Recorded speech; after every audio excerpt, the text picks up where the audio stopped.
estamos tratando aí de alguns princípios bíblicos do aconselhamento. Seguimos, né, a linha chamada aconselhamento bíblico, ou aconselhamento noutético, como é apresentado em alguma literatura.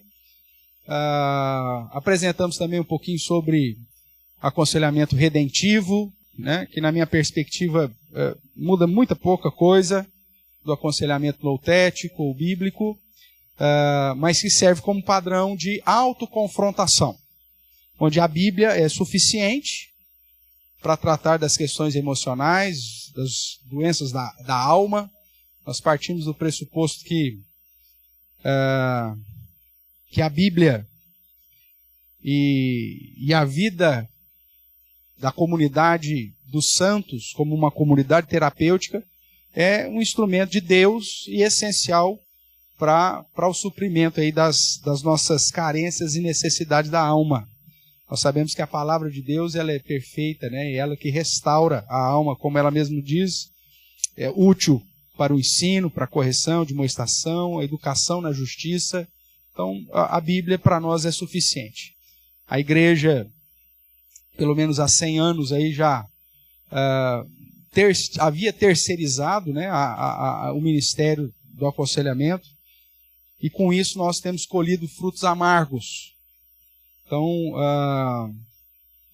nesses últimos 60 anos, mais ou menos,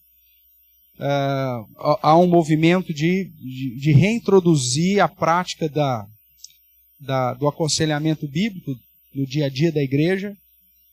Talvez o pai seja mais conhecido, né, como o Jay Adams, com essa proposta de ter a Bíblia como suficiente para esse tipo de trabalho, em detrimento de um movimento da igreja também de 60, 70 anos atrás, de integrar, né, Bíblia e consciência.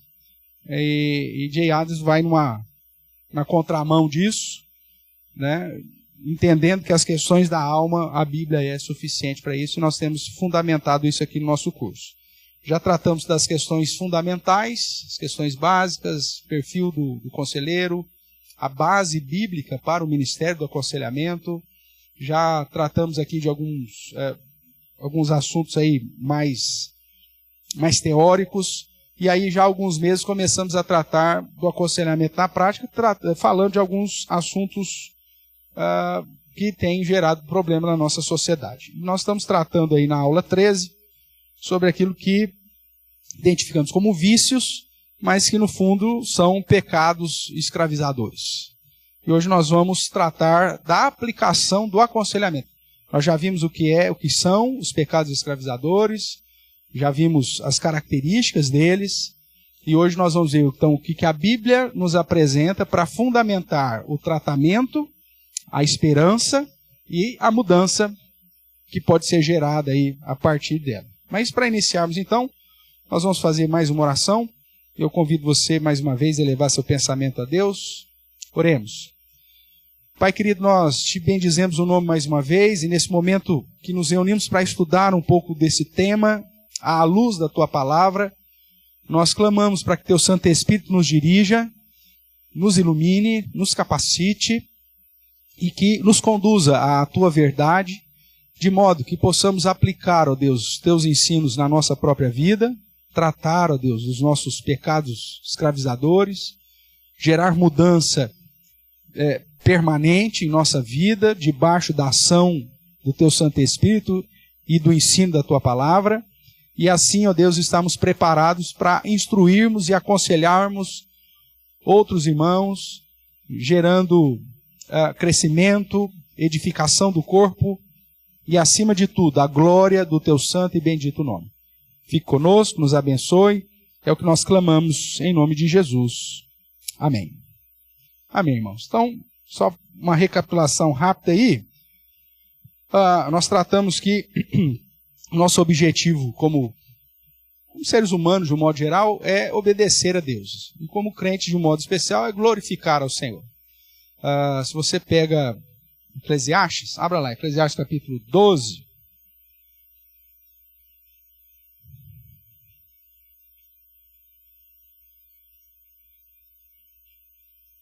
o verso de número 13, finalzinho aí do livro de Salomão, nós vamos encontrar aqui, de certa forma, a síntese de tudo aquilo que Salomão diz. E Salomão vai dizer assim, em Eclesiastes capítulo 12, verso 13. Vamos ler todos juntos? O que diz aí? De tudo o que se tem ouvido, a suma é: teme a Deus e guarda os seus mandamentos, porque isso é o dever de todo o homem. Nós sabemos que todos os homens, independente se são crentes ou descrentes, têm como dever temer a Deus e guardar os seus mandamentos, e obedecê-lo. Quando nós estamos dentro dessa premissa de temer a Deus e obedecê-lo, que é aquilo que o Salmo 128 vai dizer, né? Bem-aventurado aquele que teme ao Senhor e anda nos seus caminhos, nada mais é do que temer e obedecer, ou temer e guardar, ou como Jesus mesmo vai dizer, né? Registrado lá em João 14, aquele que me ama tem a minha palavra e a guarda, né? Ou como Tiago vai traduzir talvez de uma maneira até mais clara, dizendo que você não pode ser apenas ouvinte da palavra, mas praticante. Ou o próprio Cristo, quando usa no Sermão da Montanha a ideia dos dois fundamentos, onde ele diz que o homem prudente é aquele que ouve a palavra e a pratica, coloca em prática. Então, esse é o nosso objetivo, temer a Deus e obedecê-lo, ou nas palavras do apóstolo Paulo, que é o tema do nosso próximo ano, aí, né? Lá em 1 Coríntios 10, 31, ou Colossenses 3, 17, que chama a atenção que a gente deve fazer todas as coisas para a glória de Deus.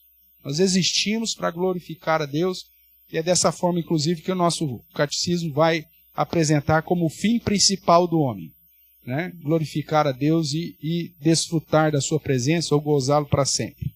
Então, quando nós não tememos a Deus e não obedecemos a sua palavra e, consequentemente, não o glorificamos, existe um nome para isso, que toda criança cristã aprende logo desde cedo. Chama-se pecado. Você não atingir o alvo para qual você foi determinado. Nosso alvo, nossa suma é temer a Deus e guardar os seus mandamentos. Ou seja, glorificá-lo. Quando eu, de uma maneira intencional, repetitiva, né, pratico algo que é contrário àquilo que Deus explicita na sua palavra para que eu pratique, então eu estou errando o alvo, eu estou pecando. E muitas vezes isso me conduz a uma prática de escravidão. Nós sabemos que Cristo nos libertou da condenação do pecado, mas o pecado ainda habita em nós, né? Por isso essa luta constante. Mas ao mesmo tempo a obra de Cristo nos liberta do pecado, ao ponto que eu posso dizer não para ele, lutar contra ele. É isso que Romanos capítulo 6 também vai chamar a atenção, de que aquele que pratica o pecado se torna escravo dele. E é esse o objetivo que nós queremos aqui apresentar para lutarmos contra esses chamados pecados escravizadores, aqueles que a gente tem dificuldade de deixar de fazer, de praticar e de tudo mais. Então, nós caminhamos aqui e aí nós vimos que até coisas lícitas podem se tornar algo ilícito ou escravizador. Abra sua Bíblia lá em 1 Coríntios.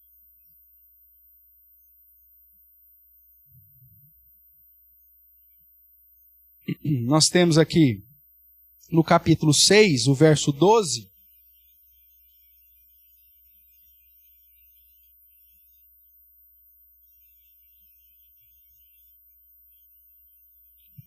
Que vai dizer assim: todas as coisas me são lícitas, mas nem todas convêm.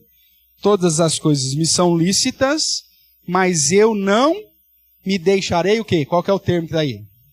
Dominar por nenhuma delas. Ou seja, ser dominado ou ser escravizado por qualquer uma delas. Então, existem coisas lícitas, mas se isso me escraviza, se isso me aprisiona, se isso me domina, mesmo sendo algo aparentemente lícito, se torna pecaminoso porque já me escravizou.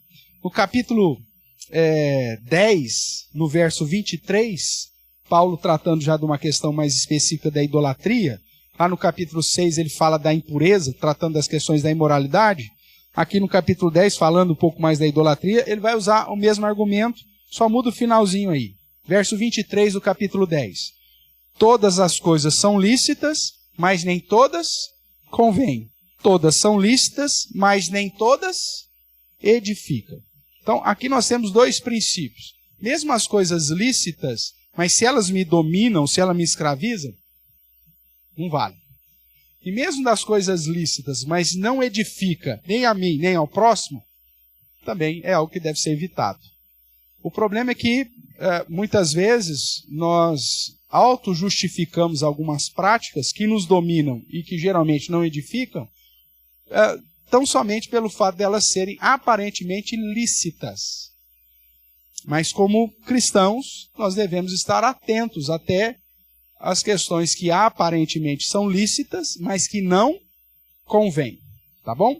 E aí nós vimos que dos modos para você identificar aquilo que está te dominando, ou aquilo que te domina e impede de fazer o que se deve, é só você fazer uma autoavaliação, uma autoconfração, com geralmente aquilo que você mais gasta tempo pensando, geralmente daquilo que você mais fala, e geralmente daquilo que você mais gasta dinheiro, daquilo que você mais investe. Né? Tem pessoas que só falam de carro. Cada ano troca o carro 3, 4 vezes. Conhece gente assim? Você conversa com o cara só fala de carro, ele só pensa em carro. Se o vizinho trocou o carro, ele falou, nossa, vou ter que trocar também, agora tem que trocar. E a vida dele é em função disso. É algo ilícito? Não, comprar carro, vender carro não é nada disso. Mas se é algo que domina, que o escraviza, o cara vive só em função disso, pronto, já o dominou e não está edificando. E às vezes cria confusão mesmo. Porque esse negócio de compra, vende, quer dizer que o cara perde dinheiro, faz mau negócio, cria confusão com a esposa, vira aquele rolo. Pronto. Então você tem algo que é lícito, mas se transformou em algo que está o dominando, não está edificando, e portanto se caracteriza como um pecado escravizador, um vício. Então nós vemos que o consumismo pode ser um vício. Um hobby pode ser um vício. Uma prática lícita e até produtiva pode se tornar um vício e, consequentemente, um pecado escravizador. O que eu penso demais, o que eu falo demais, e principalmente naquilo que eu invisto demais, indica ou pode indicar um pecado escravizador. Né? Questão até mesmo de saúde. Cuidar da saúde é um negócio lícito. Né? Você deve cuidar da sua saúde. Mas tem pessoas que estão escravizadas nesse negócio, de tal forma que estão constantemente ali pensando, procurando na internet, buscando coisas, um tratamento. Tal. Querido, você não vai lutar contra o relógio da vida, você vai envelhecer, não tem jeito. Né? Você pode até dar uma enganada, uma maquiada, mas não se esqueça que gente jovem também morre. Né?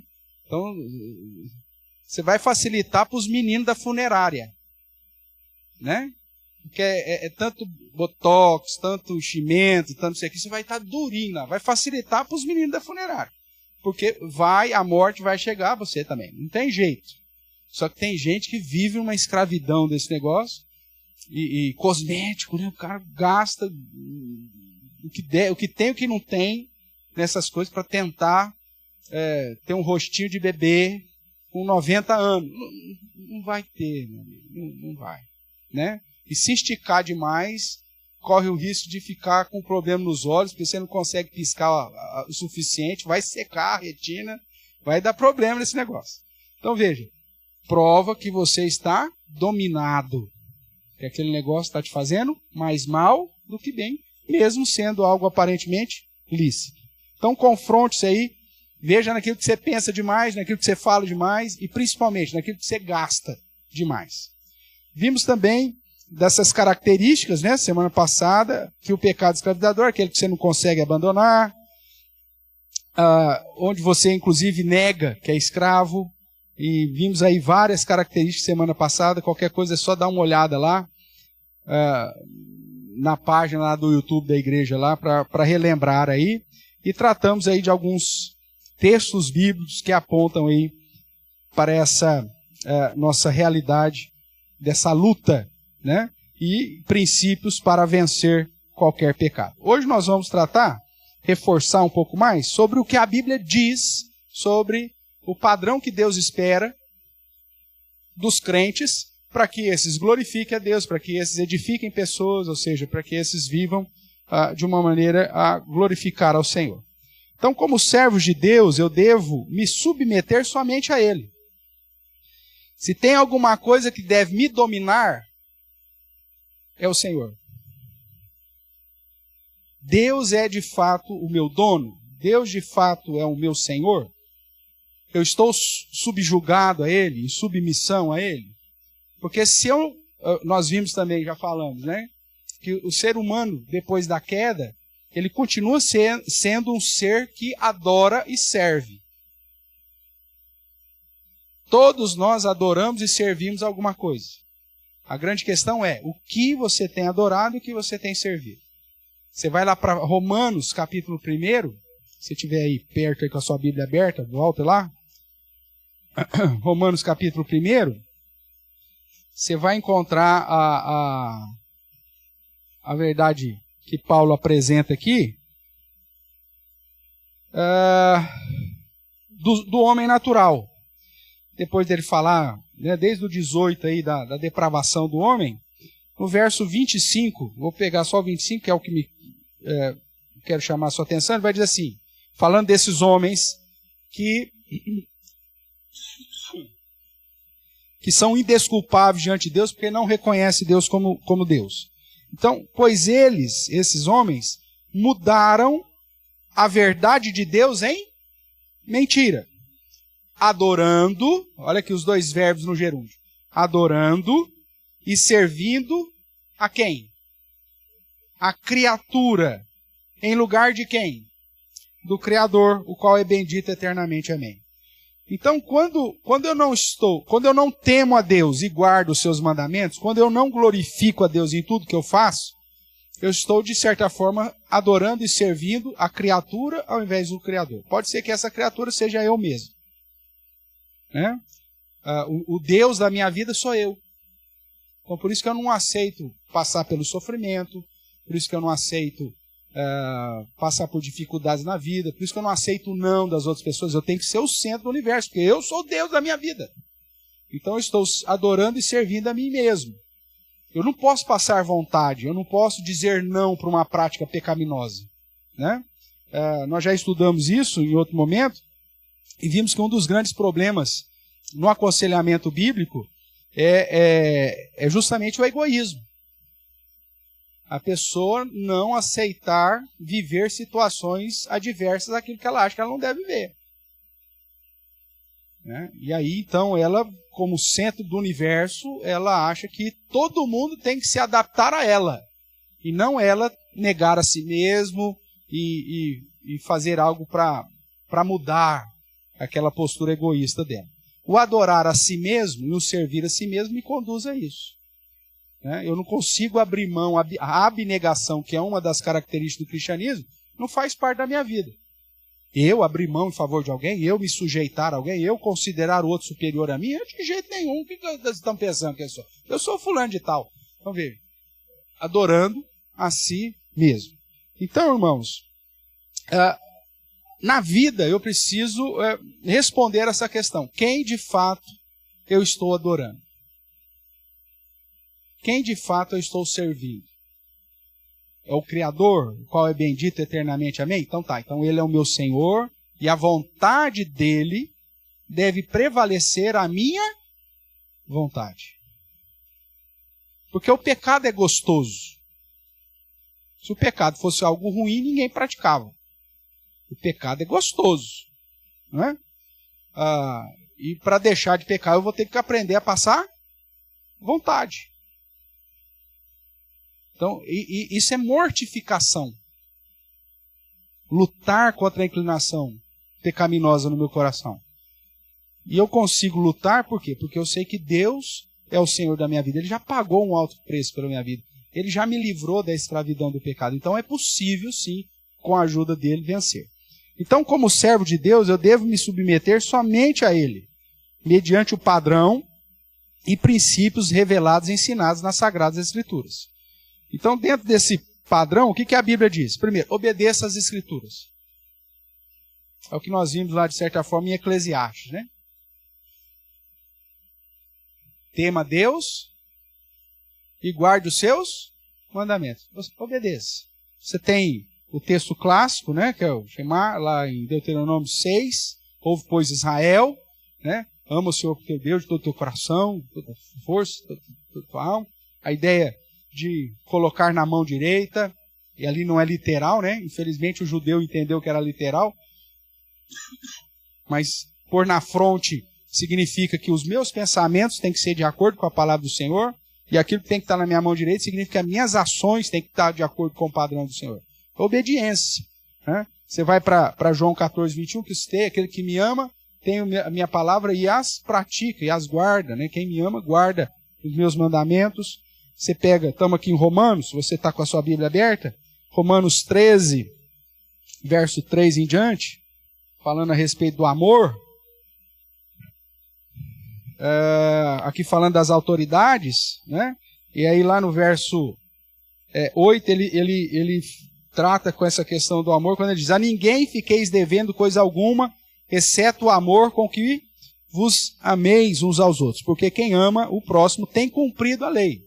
Então, o princípio da abnegação, irmão, de abrir mão até de direitos meus, mas em favor do outro, por amor ao próximo, é um princípio cristão que muitas vezes os cristãos não têm vivido porque estão dominados por pecados escravizadores. Né? Eu não posso abrir mão de determinada coisa porque vou ficar fazendo a vontade do outro. A Bíblia fala para você fazer a vontade do outro, amar o próximo. Né? Para você abrir mão, inclusive, do seu direito. Inclusive, você vai em 1 Coríntios, o amor sacrificial como padrão do amor cristão, ele diz: olha, não procura o seu próprio interesse. Né? Ele sofre, ele suporta. É o amor sacrificial que se espera daquele que é servo de Deus, que está dominado por Deus. Agora, quando o meu egoísmo, o meu egocentrismo, ou os meus pecados escravizadores estão no holofote, aí eu não estou disposto a obedecer a palavra. Né? Então, eu tenho práticas específicas que Deus já deixou claro, explicitado na palavra, diz: fuja disso. Então, se Deus de fato é o meu Senhor, eu não devia nem cogitar de entrar naquela prática. Se Ele já mandou não fazer, se Ele é o meu Deus, se Ele é o meu dono, então pronto, isso aqui é uma área que eu sei que eu não posso. E eu vou fugir dela. Além de obedecer às Escrituras, né, nós temos aí alguns outros textos aí, mas nós vamos correr aqui por causa do tempo. Nós temos aí: não se deixe dominar por coisa alguma, que foi o que nós lemos lá em 1 Coríntios 6, 12, né? Tudo é lícito, nem tudo convém, tudo é lícito, mas não se deixe dominar por nenhuma delas. E aí eu quero ler outros textos aqui para fundamentar aí com vocês. 1 de Pedro, capítulo 1, verso 13.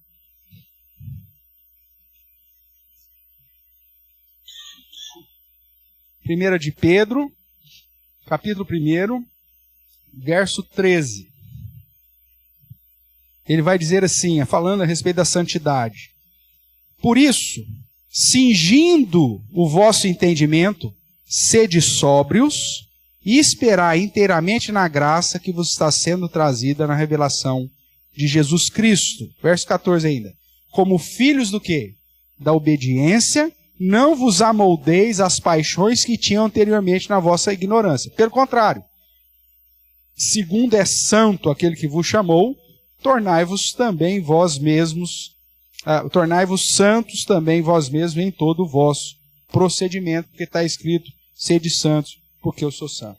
Então, você não vai se dominar pelas coisas que você sabe que não glorifica Deus. E pelo contrário, você vai fugir disso. 1 Timóteo, vamos voltar aí um pouquinho. 1 Timóteo, capítulo 1 também, verso 7.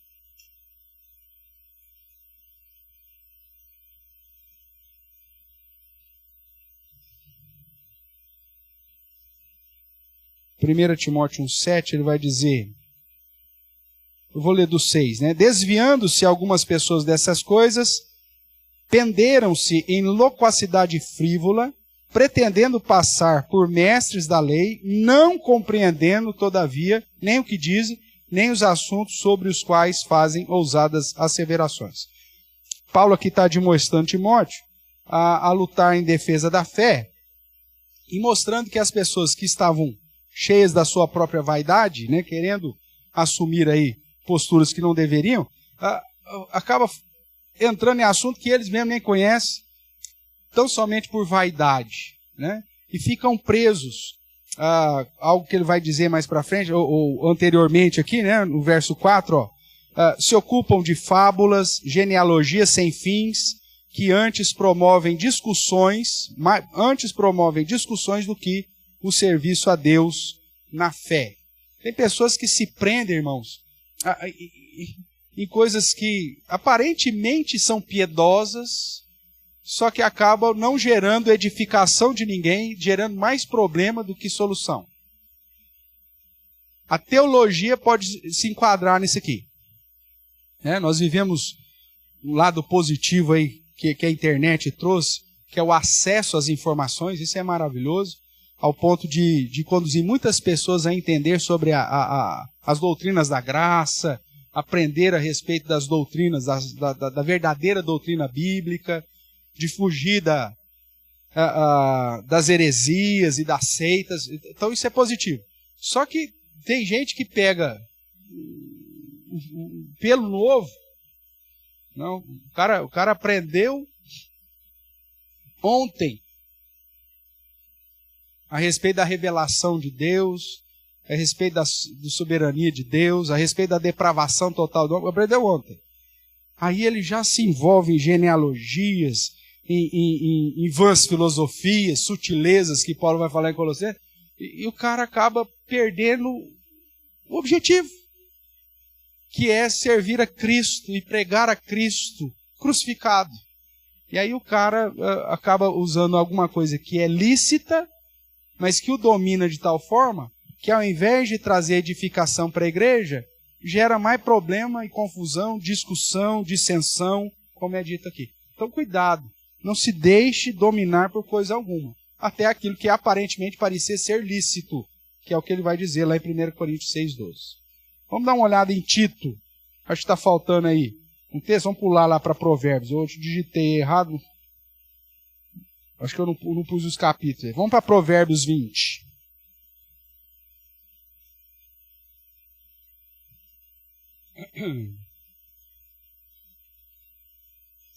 Provérbios capítulo 20, o verso 1.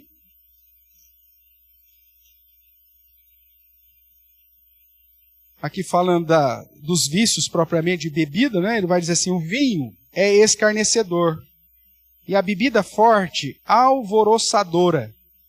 Todo aquele que por eles é vencido, qual que é a conclusão? Não é sábio, se deixou dominar pela bebida. Então, dentro desses princípios para ser servo de Deus, eu preciso então obedecer a palavra e não me deixar dominar por coisa alguma. Provérbio 23. Verso 29. 29 a 35 vai dizer, para quem são os ais? Para quem são as dores? Né? Para quem os pesares? Para quem as rixas? Para quem as queixas? Para quem as feridas sem causa? E para quem os olhos vermelhos? Para os que se demoram em fazer o quê? Em beber vinho. Para os que andam buscando bebida misturada.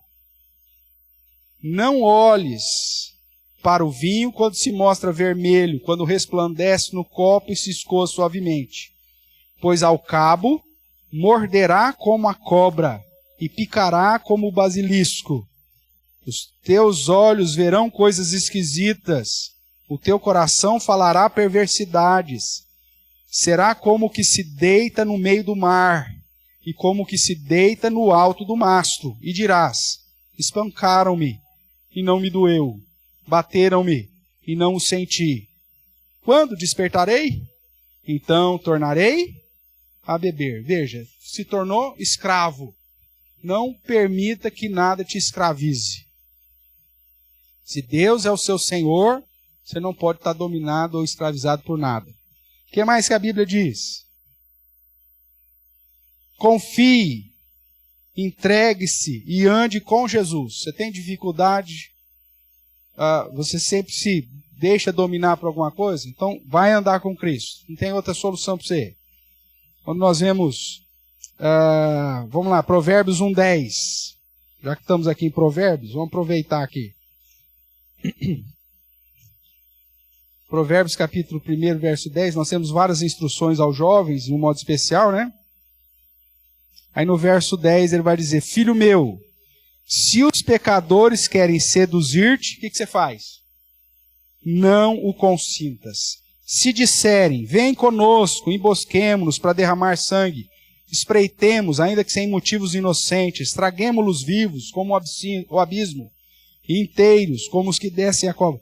Acharemos toda a sorte de bens preciosos, encheremos de despojo a nossa casa. Lança a tua sorte entre nós, teremos todos nós uma só bolsa. Mesmo que ele faça propostas de parceria, de riqueza contigo e de enriquecimento ilícito, a ideia é, filho meu, se os pecadores querem seduzir, não os concita. Não ande com gente tranqueira. Porque se você andar com gente tranqueira, a tendência é você assimilar as práticas dessa pessoa. Ande com gente boa, ande com gente cristã. Paulo vai dizer isso lá em Filipenses, né? O que vistes em mim, ouvistes, aprendestes de mim, isso praticai. Você tem que procurar alguém que é exemplo de vida para você. Um cara que vai ser um padrão para você crescer, não um cara que vai te puxar para baixo. Então ande com Cristo, ande com gente que teme a Cristo, que anda com Cristo. Não consintas a andar com aquele cara que vai te conduzir a outros vícios, a pecados e escravidade. A gente fala isso, o provérbio está aqui há 3.000 anos, meu amigo, trazendo essa advertência. O pai muitas vezes fala para o filho isso a vida inteira, e o xarope vai lá e desobedece. Porque ele acha que ele é mais esperto. A história, 3.000 anos já falando para você não conseguir, mas não, ele acha que ele é esperto. Não, comigo não. Comigo vai ser diferente. Vai dar zebra. Você pode ter certeza. Se você anda com o perverso, com o pecador, você vai ficar escravizado às práticas pecaminosas. Então ande com gente de Jesus. Não ande com gente tranqueira, não. Na escola, para ser aceito para a turma, então eu vou andar com você. É melhor você ficar sozinho do que andar com aquele que vai te conduzir para práticas pecaminosas. Mateus 11, 28, nós temos o convite de Cristo, né? Vinde a mim todos que estáis cansados, sobrecarregados, e eu vos aliviarei. Então está difícil? Vai para Cristo, vai para pessoas que andam com Cristo, pessoas que caminham, né, perto de Cristo. Essa é a ideia. O que mais que a Bíblia diz? Pra você vencer os pecados aí, escravizadores, os vícios. Viva em consagração e piedade. Tenha uma vida de consagração e piedade. Vamos pegar aqui um outro verso aí para... Vamos lá para 1 Coríntios 5.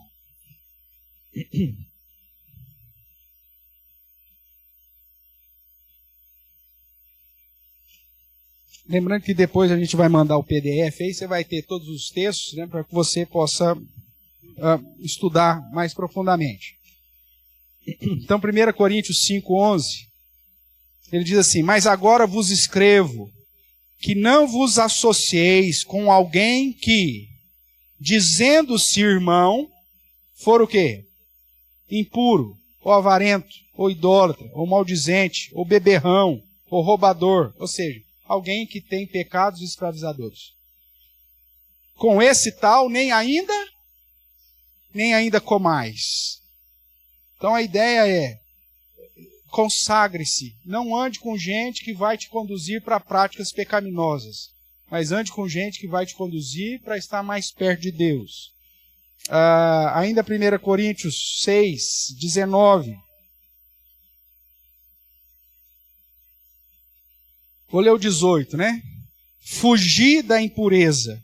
Qualquer outro pecado que uma pessoa comete é fora do corpo, mas aquele que pratica imoralidade peca contra o próprio corpo. Acaso não sabeis que o vosso corpo é santuário do Espírito Santo, que está em vós, o qual tendes da parte de Deus, e que não sois de vós mesmos, porque fostes comprados por preço. Agora, pois, faça o quê? Glorificai a Deus no vosso corpo. Consagre a Deus. Saiba que tudo aquilo que você faz, que te escravize de alguma forma, não glorifica a Deus, e é seu papel glorificar a Deus com a sua existência. Romanos 12 vai dizer a mesma coisa, apresentar a Deus um sacrifício vivo, né? Um culto racional, um sacrifício vivo agradável a Deus. 1 Pedro também vai nessa mesma linha. Gálatas, vamos dar uma olhada em Gálatas. Gálatas capítulo 5.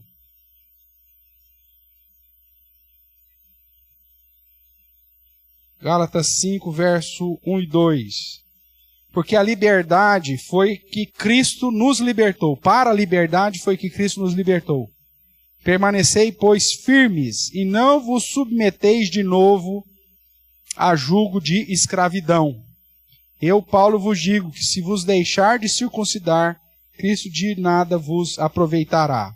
Aqui ele está falando das pessoas que estavam voltando para o judaísmo, né? Voltando para as práticas da lei, mostrando que em Cristo nós somos libertos para viver uma vida com Ele, uma vida de piedade e consagração.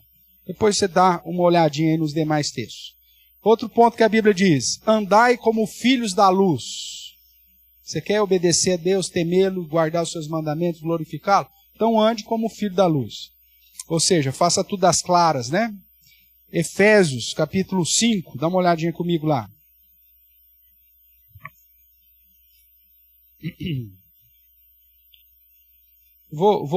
Me permita aí, no capítulo 4 de Efésios, verso 1.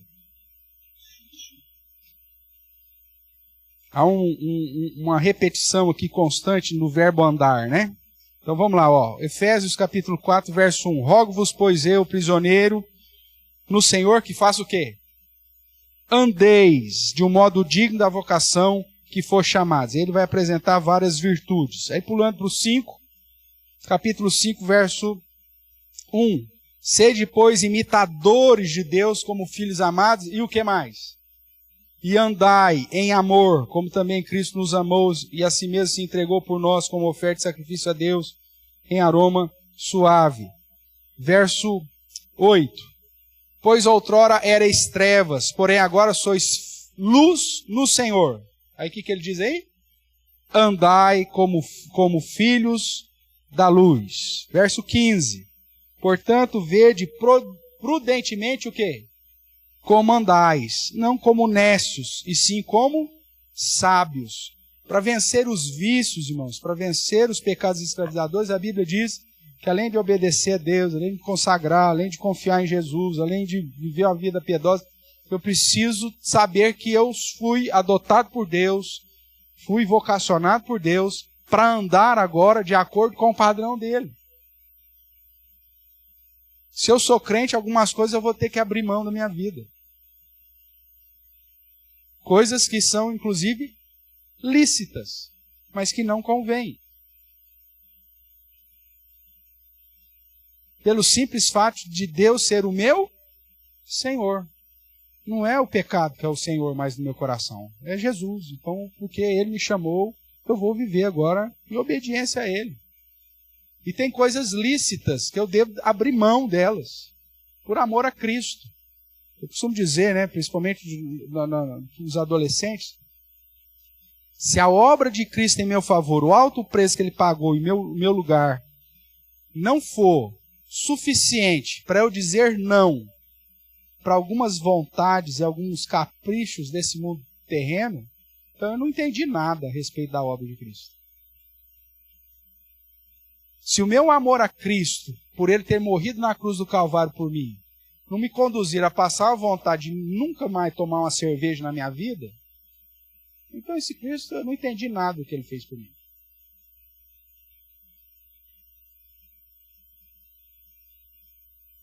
Se o amor a Cristo por aquilo que Ele fez por mim não for capaz de me conduzir a negar os meus próprios desejos, e eu nunca mais ir numa balada, ou nunca mais ir no carnaval, ou nunca mais viver de modo promíscuo, eu não entendi nada que Ele fez por mim.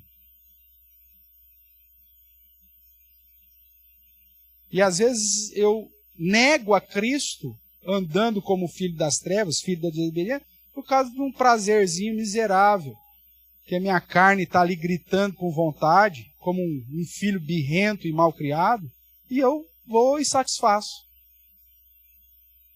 E a Bíblia diz, fazei, pois, morrer o vosso desejo carnal. Se você quer viver, perde a sua vida. Se você quer achar a vida, perde a sua. Abre mão dos seus desejos. Abre mão das suas vontades. Se aquilo que Cristo fez para você não é suficiente para você abrir mão desses pecados escravizadores, desses vícios, você não entendeu nada que Ele fez. É melhor que você vá para o inferno mesmo. Porque você não entendeu, ué. O que você vai fazer?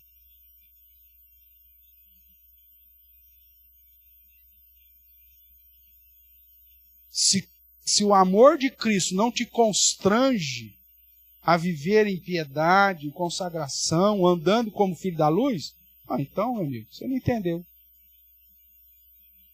Você nunca compreendeu o que Cristo fez por você. Nossa, pastor, que pesado isso. Não, pesado vai ser lá. Longe de Cristo. Aí lá você vai ser pesado. Tem gente que, dentro dessa filosofia humanista, né? E esse é um problema da ciência, porque a ciência ela vai dizer assim para você, dá vazão às suas pulsões. Você está muito estressado. A sociedade colocou um peso moral sobre a sua vida. Você precisa se libertar disso. Então, dê pulsões à sua... dê vazão às suas pulsões. Ou em outra... Em português, claro, solte a sua franga.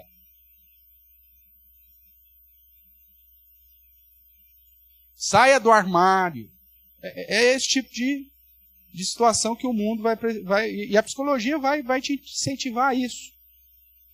Porque se você procura conselho dos ímpios, se você se assenta na roda dos ímpios, dos escarnecedores, que tipo de conselho você vai receber deles? Agora, quando você vem para a Bíblia fala, fazei, pois, morrer o seu desejo, a sua concupiscência.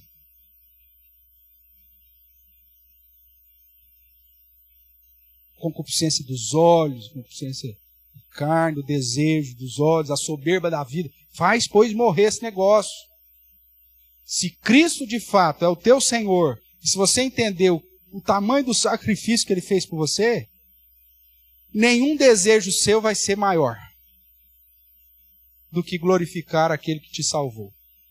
Nem que para isso você tenha, como o próprio Cristo fala, arrancar uma mão. Melhor entrar no reino sem uma mão do que ir com as duas para o inferno. Ou arrancar um olho. É lógico que isso não é literal, né? Mas é a ideia de que você vai ter que lutar contra a sua vontade. Isso é lutar contra os vícios, irmãos.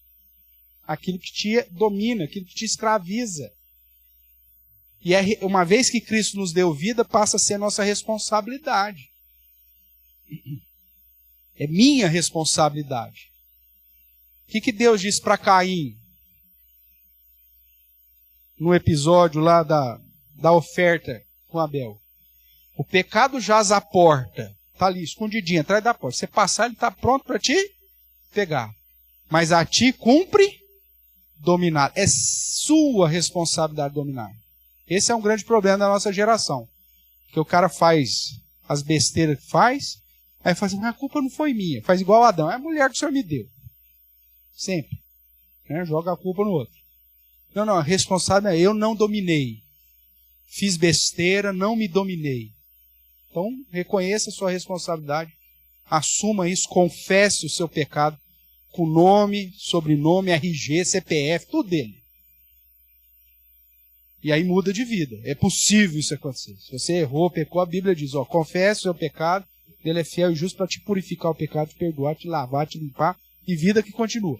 Mas você tem que saber que foi um erro seu. enquanto você não confessa e deixa, isso vai te definhando. E aí confessou, deixou, então aí você sabe agora que ali é um problema. Ali é um lugar que você for vai te dominar. Aquela prática é uma prática que vai te escravizar. Então o que você faz? Você usa todos os mecanismos possíveis e necessários para fugir desse negócio. Porque agora você está ali para servir a Deus. Não servir a si mesmo. Como filho da luz. Andando como filho da luz. Tem vários outros textos aqui, depois você dá uma verificada. Então, segundo aquele material, né, de autoconfrontação, ele diz assim, Deus o considera responsável pelo seu inteiro agir. Pensamento, palavras e ações. É o nosso PPA aí, né? Pensamentos, palavras e ações. Está lá no... Aqui, ó. Deus o considera responsável pelo seu inteiro agir. Pensamento, palavras e ações. Incluindo tudo quanto o escravize. Já contei, né? Mas eu pedi tanto a Deus. Deus, o Senhor não quer que eu faça mais isso, então amanhã eu acorde sem a vontade. Não, meu amigo, não é isso. O cara faz jejum, dorme abraçado com a Bíblia. Não, amanhã, Senhor, se o Senhor quer que eu pare com essa prática, amanhã eu levante com nojo da bebida. Na hora que o primeiro gole que eu pôr na boca, que eu vomita 3 dias sem parar. Meu amigo, não adianta você fazer um trem desse, a responsabilidade é sua.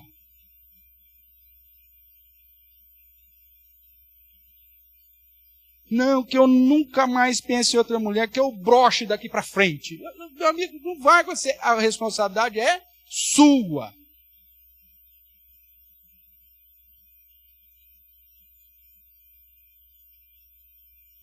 Que eu fique cego para nunca mais entrar num site pornográfico. Para com isso, não vai acontecer. A responsabilidade é sua. Mas eu pedi para Deus, eu ficasse até cego. Senhor, que o Senhor quiser então que eu fique até cego. Não vai acontecer. Porque o que Deus quer é que você vença as suas inclinações. É que você, por amor a Ele, fuja. Como José fugiu, como Paulo manda Timóteo fugir das paixões da mocidade e de tantas outras situações que a palavra de Deus apresenta que você tem que fugir. Deus o considera responsável pelo seu inteiro agir. Você é o responsável por isso. E é você que tem que lutar. Você se torna um escravo de qualquer coisa que tenha controle sobre a sua vida. Pois aquele que é vencido fica escravo do vencedor, conforme é dito lá em 2 Pedro 2,19, finalzinho do versículo. Se você se deixa dominar por aquele pecado, pronto, ele te venceu. Você é escravo dele. E você tem que lutar. Tudo bem até aqui? Então nós já vimos que a Bíblia, nós não deu tempo de ler todos os textos, mas a Bíblia em vários momentos nos chama a atenção para a nossa responsabilidade de lutar contra as inclinações do nosso próprio coração. Eu tenho que obedecer a Deus. Ele é o meu Senhor, então eu tenho que glorificá-lo no meu corpo, com os meus pensamentos, com as minhas palavras, com as minhas ações. Então como que eu posso vencer? Vamos entrar na parte final então aí.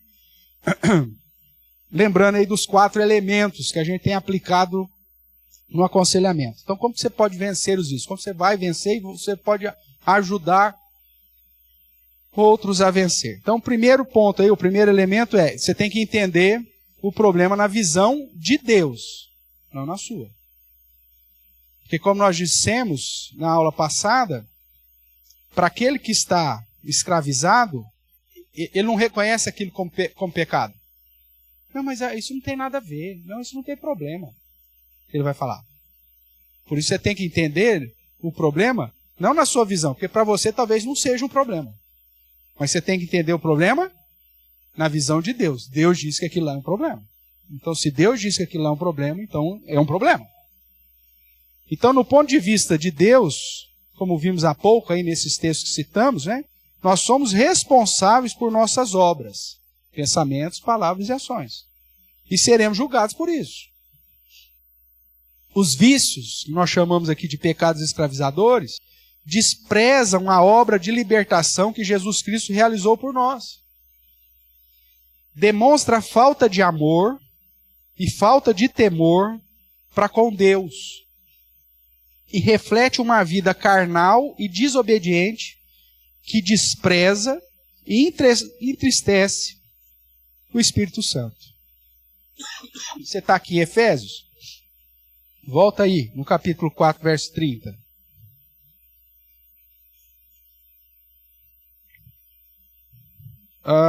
Ele vai dizer assim no verso 3: e não entristeçais o Espírito de Deus, no qual fostes selados para o dia da redenção. E é justamente nesse texto de Efésios que nós temos aqui os princípios, né? Para mudança. Quando ele vê lá a partir do verso 20, vamos relembrar aqui. Mas não foi assim que aprendestes a Cristo, se é que de fato o tendes ouvido, e nele fostes instruídos segundo é a verdade de Jesus.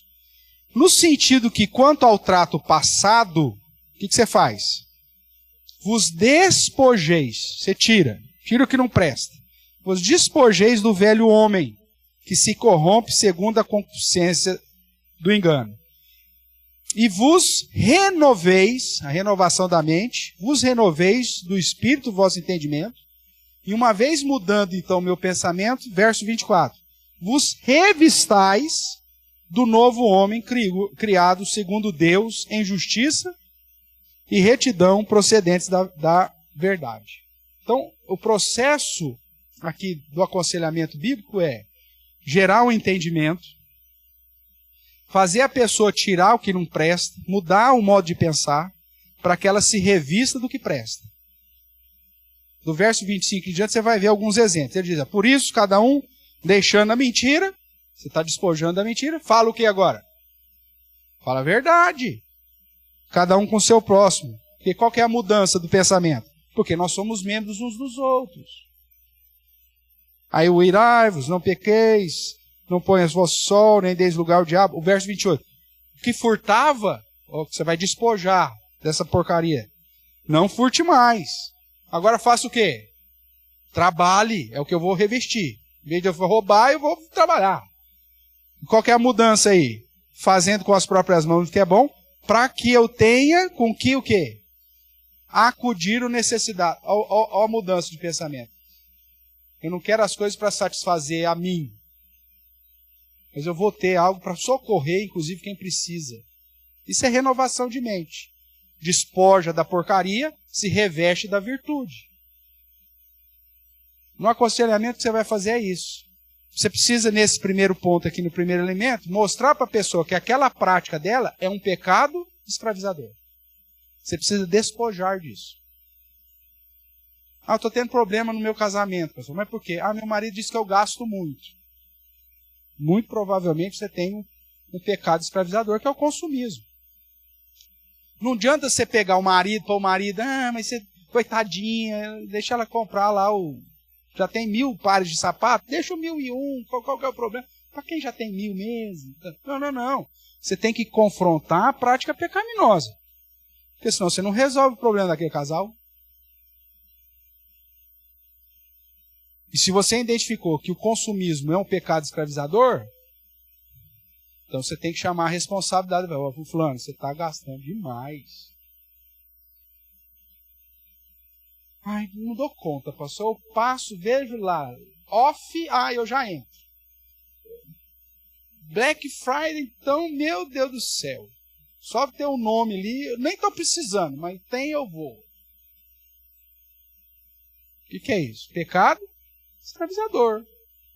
E aí o marido fica doido, tentando manter a casa, aí você gastando. Qual que é o problema? O problema é conjugal? Não. Está tendo um reflexo na vida conjugal. Mas qual que é o problema? O pecado escravizador. O que eu tenho que tratar? O pecado escravizador. Mostrar que no entendimento de Deus aquilo lá está errado, que ela precisa despojar, precisa se revestir da visão bíblica e mudar, renovar a mente. E aí você entra, pensamentos, palavras e ações. Então esse é o processo do aconselhamento bíblico. Então vamos lá. Dentro ainda do entendimento, né? Então todos aqueles versos que nós tratamos agora há pouco, no que a Bíblia diz, são versos bíblicos que você, dependendo do caso, é pecado de idolatria, você usa o texto que nós usamos, é de imoralidade, você não. Então você pega lá João, né, carta de João, concupiscência da carne, dos olhos, da vaidade, da soberba da vida, vai lá, para mostrar para a pessoa que na visão de Deus aquilo é pecado.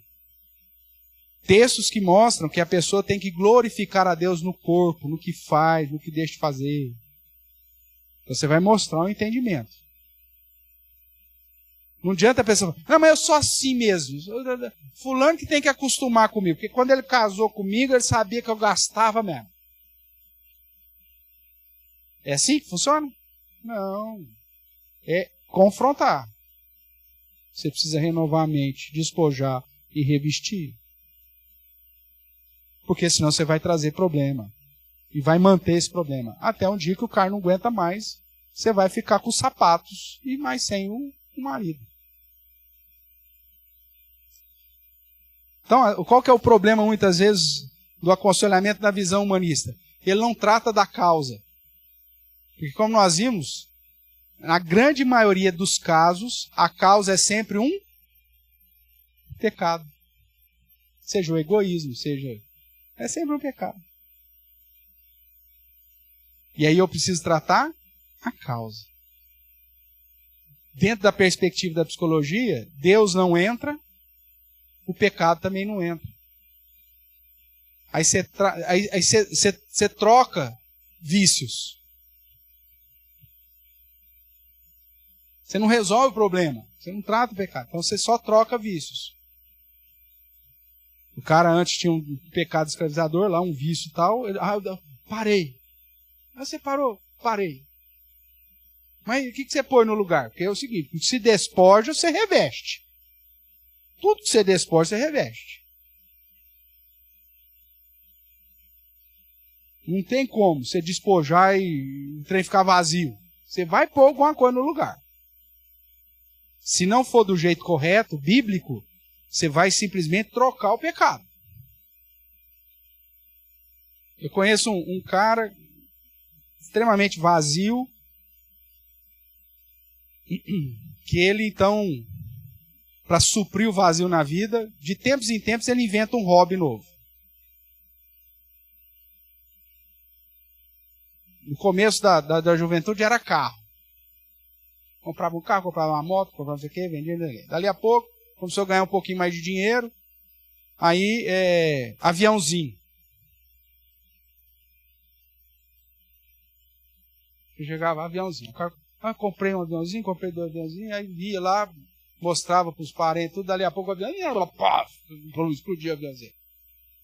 Aí passava um tempo, você encontrava o cara, nas próximas férias, você encontrava o cara, não, agora paraquedismo. Jet ski. Arma. Não vai parar. Ele vai ver que o negócio está fazendo mal para ele, aí ele só muda de vício. Soluciona o problema dele? O pecado escravizador dele está sendo solucionado? Não. Aí não consegue viver bem com a mulher, não consegue viver bem com os filhos, porque não está tratando a causa. Aí ele falou, mas faz terapia, procura psicólogo, não sei o quê. Aí a ideia humanista é essa aí, é você trocar os 6 por meia dúzia. Trocar 6 por meia dúzia não adianta nada.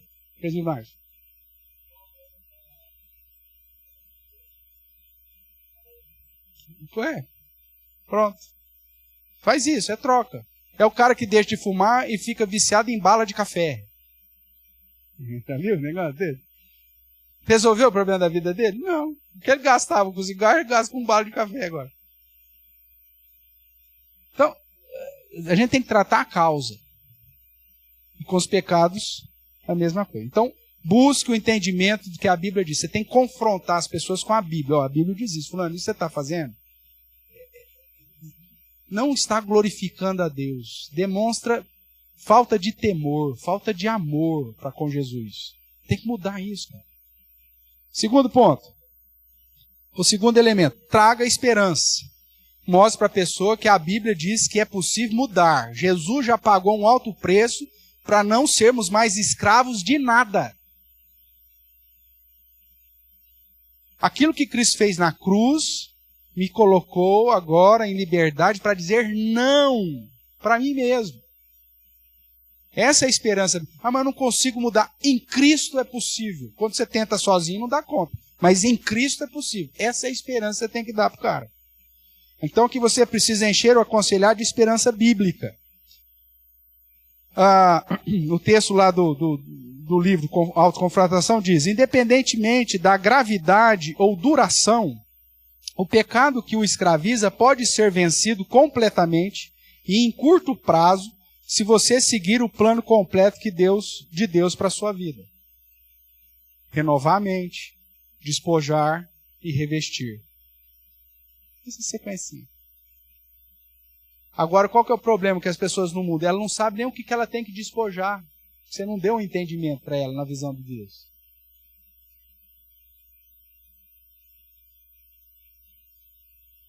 A partir do momento que você mostrou que tem, aí a esperança. Olha, Cristo nos livrou da influência e da escravidão do pecado. É possível falar não para o pecado.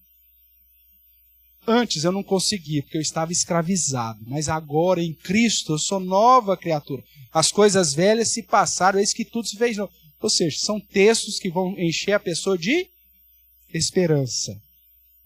E aí você tem vários textos aqui que poderiam ser citados aí quanto à questão da esperança. Vamos ler aqui Romanos 6.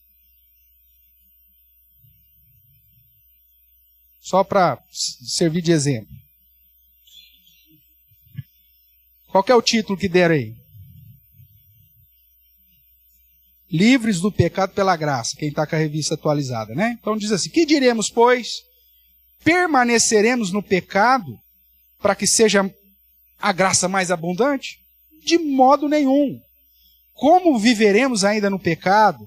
Nós, o que para ele morremos?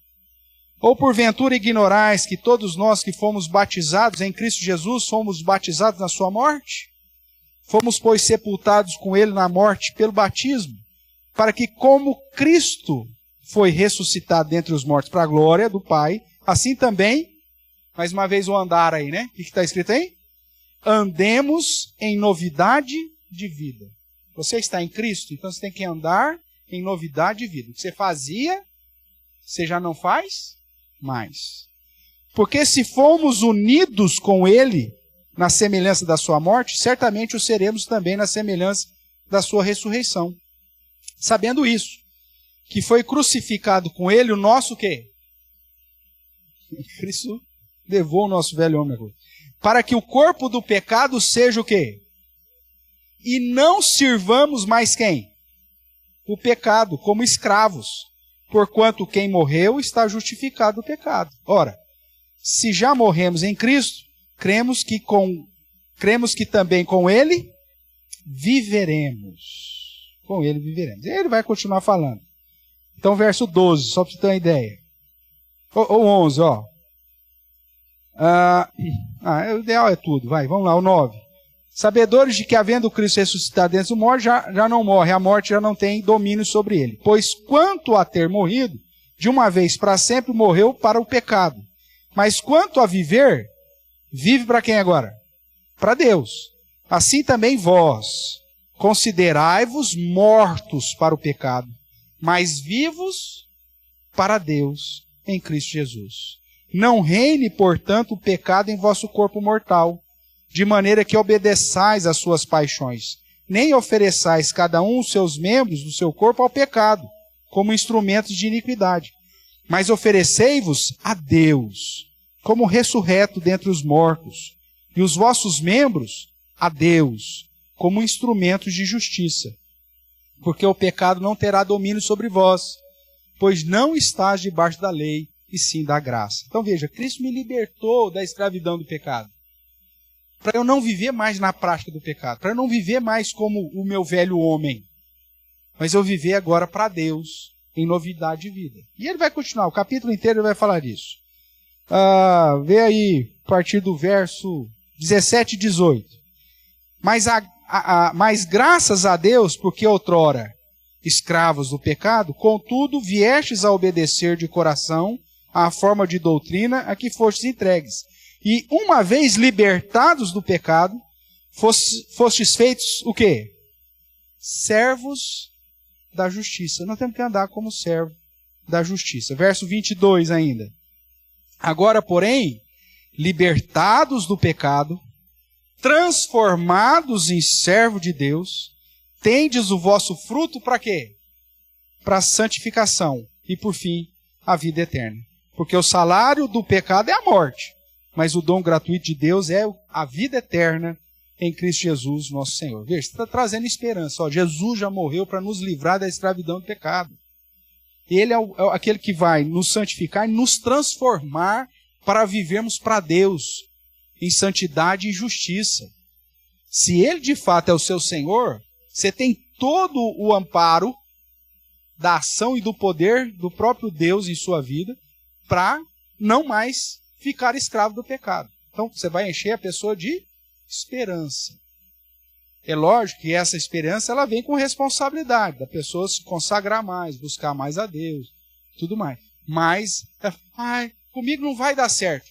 Se Deus mente, Deus não mente.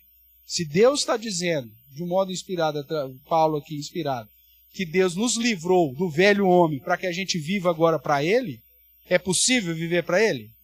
Sim, é possível. E aí você tem todos os outros textos aí que vão enfatizar essa ideia da esperança, que é possível em Cristo Jesus mudar a vida e ser, como diz aqui em Timóteo, né?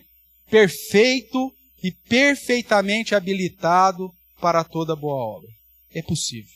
Cristo fez isso por nós. Seguindo aí nos 4 elementos, aí você vai entrar então no traçar do despojar. Você já mudou a mente do cara, mostrou qual que era o problema na visão de Deus e qual que a motivação e a esperança que Deus traz. Renovou a mente. Agora então você vai para o despojar. Como que eu posso mudar? Como que eu posso tirar e implantar a coisa boa? Então vamos lá, o texto lá do livro vai dizer assim: você deve interromper imediatamente a prática de qualquer pecado que o mantenha escravo ou exerça controle sobre você. Isso é o despojar-se. Decida estar sobre o poderoso controle do Espírito Santo e comprometa-se de coração com a obediência à palavra de Deus em todas as áreas da sua vida.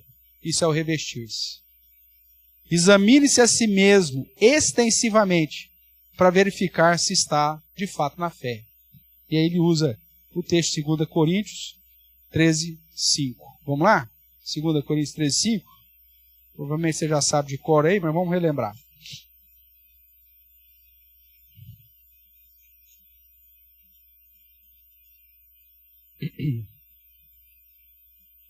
Examinai-vos a vós mesmos se realmente estáis na fé.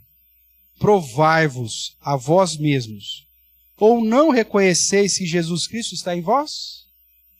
Se não é que já estáis reprovados?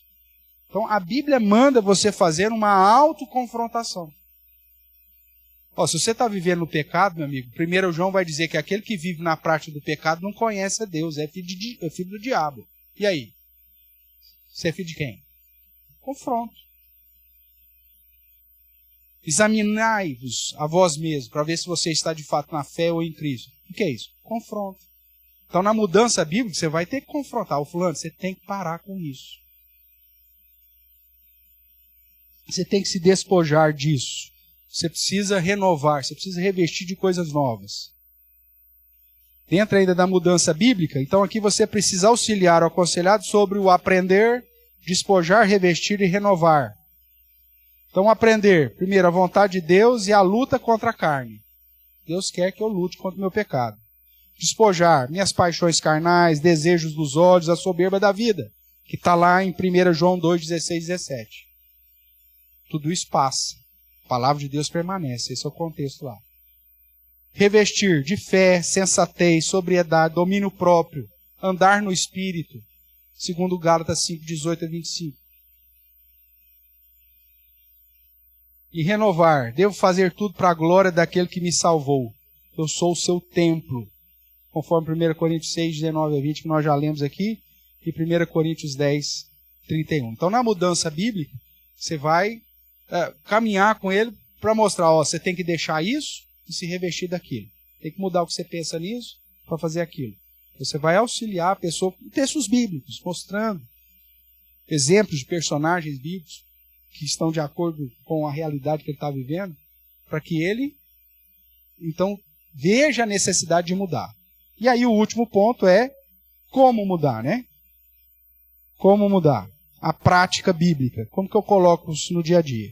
Então, no quarto elemento aí, que é a prática bíblica, aqui você vai direcionar aconselhando com a estratégia bíblica, definir um plano básico e um plano emergencial. A gente também já está habituado aí. Para colocar em prática os pensamentos e palavras e ações para a glória de Deus e para experimentar a paz de Deus na comunhão com o Deus da paz. Então, separe aqui textos bíblicos para serem meditados, decorados, estudos sobre as consequências e efeitos do pecado na vida, né?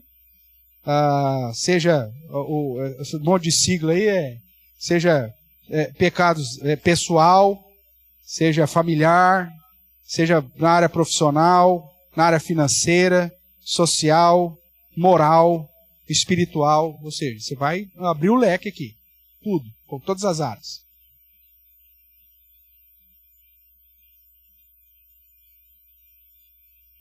Muitas siglas. É porque, para não ficar muito grande aqui os meus slides. Enumere situações e contextos que ele é mais inclinado a cair na prática dos vícios. Você vai ter que fazer esse exercício com ele, dentro dessa prática aí da mudança. Vamos lá, vamos pegar um exemplo. Quando você bebe? Quando eu tô com o João. Toda vez que eu tô com o João, tá, você já identificou que um dos pivôs aí que dá problema para ele é a companhia do João. Você fala, quem que é esse João?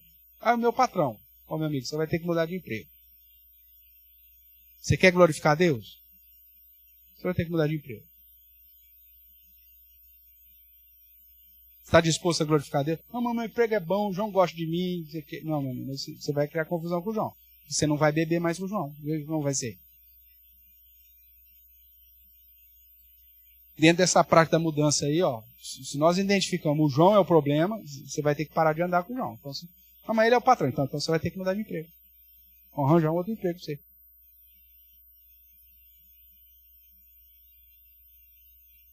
Quando eu fico sozinho em casa, não sei o que, então nós não vamos ficar mais sozinhos em casa. Por que você fica sozinho em casa? Porque eu estou desempregado. Não tem problema, você não está arranjando emprego, ninguém que tem emprego vai trabalhar de modo voluntário. Vamos arranjar um serviço voluntário para você. Vai ganhar nada, mas você não pode ficar sozinho. É a nossa prática de mudança. Você não pode ficar sozinho. Quando você fica sozinho, você entra na pornografia, você assiste filme que não deve, você joga, você faz aposta. Você não pode ficar sozinho. Então nós vamos arranjar um jeito de você não ficar sozinho. Arranja um trabalho voluntário. Você vai cuidar, vai lá para um asilo. Todo dia você vai estar lá no asilo de tal a tal hora. Mas não vou ganhar nada. Não vai ganhar nada. Até alguém te dar um emprego. Aí tudo bem. Mas enquanto você não pode ficar sozinho. Isso faz parte da prática de mudança. É um plano básico. Se o cara fica sozinho, o que acontece? O pecado escravizador toma conta dele. Então, qual que é uma das soluções para ajudá-lo? Não deixar esse cara sozinho. Você vai ter que criar planos aí. O que mais? Na elaboração do plano básico, você precisa mudar pensamentos, palavras e ações. O PPA nosso aqui, né? Então, nós precisamos pensar biblicamente, falar biblicamente e agir biblicamente. O texto lá vai dizer, faça uma avaliação completa de quando, onde, como e com quem você comete o pecado que o domina. Você tem que conhecer o seu inimigo.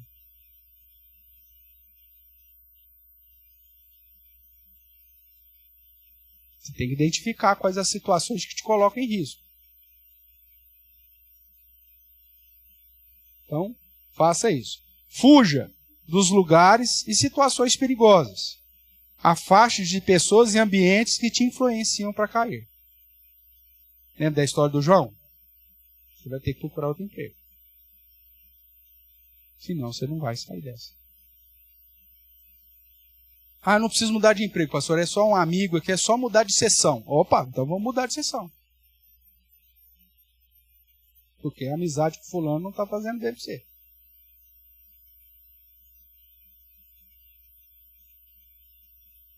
Nós vamos fazer uma reforma na casa, nós vamos aumentar o muro aqui da vizinha, porque aí não dá para ela subir mais para vir fofocar e você entrar no esquema dela. Se não dá para mudar de casa, então pelo menos levanta o muro. E põe cerca elétrica. A vizinha não... Pronto, já queima a língua dela, resolve o problema. Você vai ter que traçar um plano de mudança, irmão. É isso que eu quero que você entenda. O pecado jaz à porta, a ti cumpre dominá-lo. Você vai ter que fazer um esquema. Se Davi tivesse ido para a guerra no tempo que os reis vão para a guerra e não ficasse dormindo até meio-dia em casa, ele teria evitado muito problema com Betseba. O texto bíblico diz, claro, nos tempos que os reis vão para a guerra, Davi estava em casa. E à tarde levantou do seu leito. Olha que miserável, o cara era o rei, cara, dormindo até sei lá o que hora. E ainda vai olhar a mulher tomando banho. Não teve um plano de mudança. Caiu por causa disso. Você não vai fazer a mesma besteira. Você tem que ter um plano de mudança. Exclua contatos, associações, canais de TV, sites favoritados que te induzem ao erro. Você vai ter que confrontar. A responsabilidade é sua. Aqui no aconselhamento, você vai ajudar o cara. Vai, registra aí. Vamos cancelar lá a TV pela assinatura. Ou então pede para sua mulher mudar a senha dos canais com mais de 18 anos. Só ela vai saber a senha. Você não vai mais acessar nenhum canal de conteúdo adulto. Porque não dá para cancelar, porque tem filho, não sei o quê, tarará, papapá, tudo bem. Chega lá, vai, pega para a mulher e fala assim, vai lá, muda lá a senha. Com a senha lá que eu não descubro de jeito nenhum, vai lá.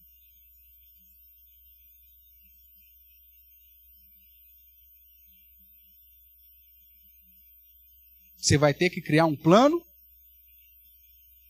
para vencer o seu pecado escravizador. Busque ajuda constante e, se preciso for, instituições de apoio, de recuperação. Vai em tudo que a igreja faz. Vai ter chá de bebê da SAF. Vou estar lá orando, vou estar lá buscando, não tem problema. Vai ter mutirão com os homens. Vou. Vai ter oração, não sei das quantas. Estou lá. Faz parte do seu plano. Você tem que ter um plano. Senão você não vai vencer o seu pecado escravizador. Estou sendo claro aqui, irmãos? Ainda na prática bíblica, no plano agora emergencial. Você tem um plano básico, que é esse que eu falei agora, dando algumas sugestões. Você vai auxiliar a pessoa a fazer o plano emergencial. Nesse plano emergencial, você vai considerar algumas diretrizes. Inclusive, eu estou colocando sempre um texto bíblico aí para que você referende depois. Então, dentro do plano emergencial, ore e peça ajuda a Deus. A oração constante, tanto no básico como no emergencial.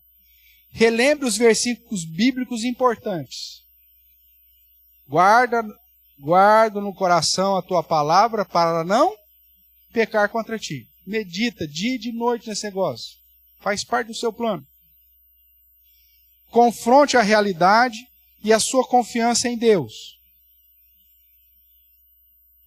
Ligue para alguém te buscar aonde quer que você esteja. Preste conta a alguém responsável. Isso faz parte do plano emergencial. Alguém já vai ficar de butuca, já sabe. Fulano, se eu te ligar qualquer hora, tal, eu preciso que você vá lá me resgatar. Tá bom. Coloque alguém aí que vai ser seu anjo. Lembra da história que eu contei lá do pregador que veio na igreja? E aí, ele, no meio da palestra dele, era justamente sobre discipulado, não sei o que, aí ele confessou o pecado dele. Né? Até chocou todo mundo, porque ninguém estava esperando isso do cara. Aí ele veio para conversar, eu pequei aqui nessa igreja, lembra da história? Aí ele fala, o que eu fiz? Eu fiz um plano emergencial. Ele colocou um aplicativo no celular, no computador, que toda vez que ele escrevesse alguma palavra que desse indício que ele estava procurando um site de pornografia ou com conteúdo sexual, o celular da esposa e de, acho que 2 pastores, 2 amigos dele, tocava na mesma hora. Aí os caras, fulano, o que você está fazendo? Não, o que aconteceu foi isso, não estou fazendo nada não, eu fiquei aqui, sexta-feira ele entendeu outra coisa e te ligou. Então tá bom, onde você está? Foi em tal lugar. Fulano tá aí? Não. A esposa já ia para casa, para ver o que o cara estava aprontando. Ou ia para a empresa. O cara criou um plano emergencial. E todo mundo da família se envolveu, ajudou, por quê? Porque quando o cara cai nisso, ele destrói a família inteira. Então a família está envolvida. É melhor ajudar ele antes do que depois que o leite tornou. Preste conta a alguém responsável.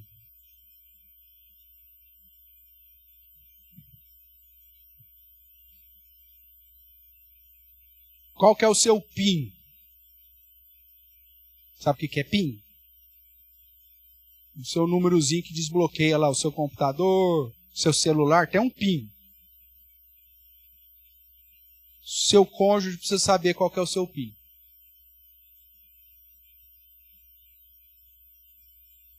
Seus filhos precisam saber quais são o seu PIN.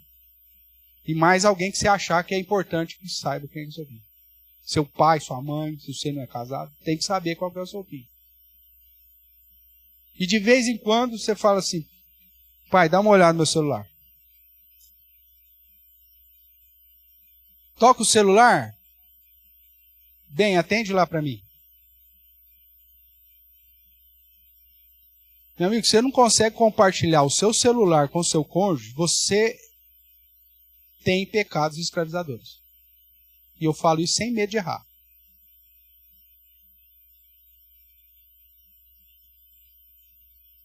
Ou você está pondo dinheiro onde você não deve pôr dinheiro, ou você está assistindo coisa que você não deve assistir, ou você está escondendo alguma coisa.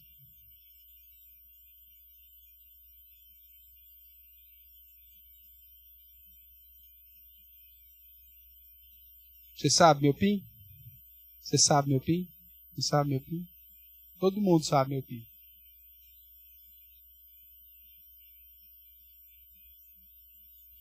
Meu gabinete.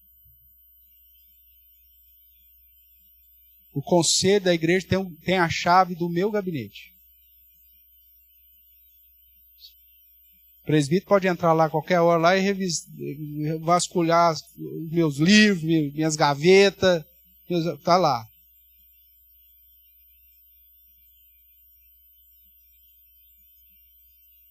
Ai, pastor, não tem privacidade. Meu amigo, andai como filhos da luz. Eu não tenho nada para esconder de ninguém. E você também não deveria ter, não. Faz parte do seu plano emergencial.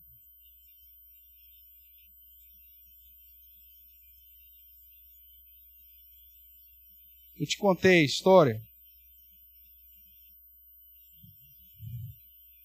da dona Aide.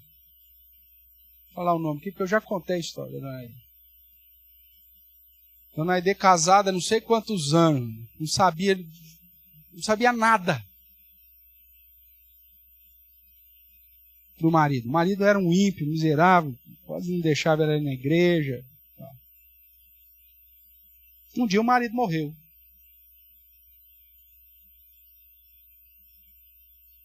E agora? Que trabalhão que deu. Não sabia nada, não sabia nem que banco eu tinha conta. Era tudo trancado, tudo escondido. Se o cara tivesse 2, 3 famílias, ninguém nem sabia.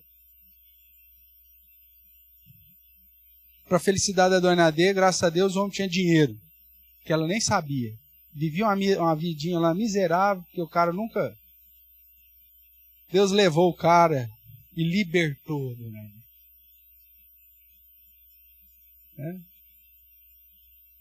Mas nem sempre vai acontecer isso. Aqui é um caso aqui que foi abençoador. Eu não sabia, mas depois foi bom.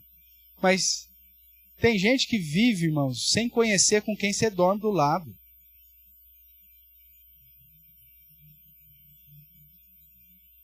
Aí depois acontece um trem chocante. A pessoa fica assim, nunca imaginei.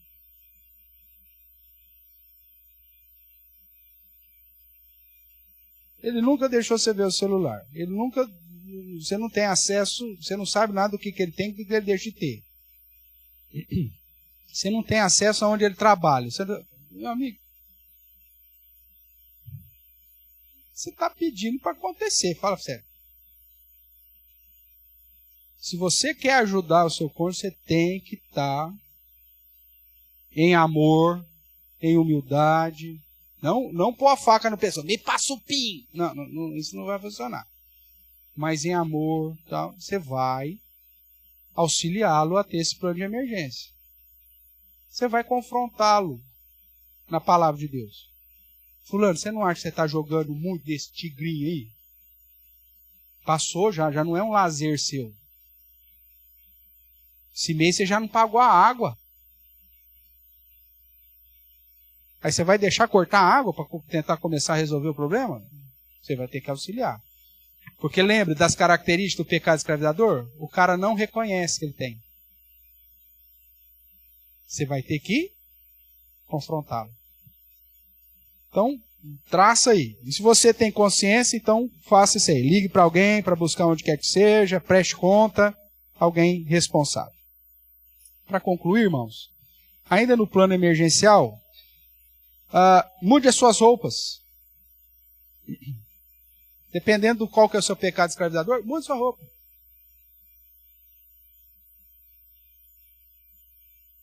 Você não precisa ter roupa de marca para ser aceito, para ser reconhecido. Mude seu estilo. Estilo de compras. Cancele cartão de crédito. Não compre o que te faz pecar. Seja comida, seja bebida, seja streaming, seja literatura, seja música, seja ingressos. Muda. Sabe aquela situação seguinte, se não tem, você não tem como ir, não é assim?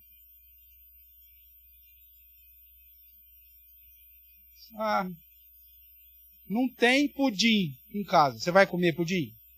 Não tem. Se não tem, você não come, amigo. Então, não compre. Porque se você não comprar, não tem para você comer. Pronto, é um plano emergencial. Agora, não caia nessa que você, não, eu vou ser forte. Vou comprar 3 pudim. Vou deixar na geladeira, mas não vou comer. Não faça isso, velho. Isso é tentar demais. Porque se você comprar, você vai comer. E assim qualquer outra coisa. Então, não sabe ter cartão de crédito? Não tenha. Compra só à vista. É um plano emergencial para você sair do consumismo. Porque se você tiver, você vai pôr. Você vai comprar. Aí depois você fala assim, depois eu pago só o mínimo, mas no outro mês eu vou recuperar. Não vai. Quebra aquela porcaria, joga fora. Se você não sabe, não tem domínio próprio, joga fora. Quebra, cancela. Assuma diante dos amigos e dos irmãos as suas fraquezas. Voltando lá para a história daquele palestrante, dentro do plano, ele chegou para a esposa, confessou o pecado dele, eu tenho problema com isso. Pornografia. Você me ajuda? confessar os pecados uns aos outros é fonte de cura, segundo Tiago. Você precisa mostrar que você é fraco. Eu preciso de ajuda nessa área aqui. Você me ajuda? Plano emergencial. E se cair, peça perdão imediatamente e busca ajuda pastoral. Ou aquele responsável que te acompanha.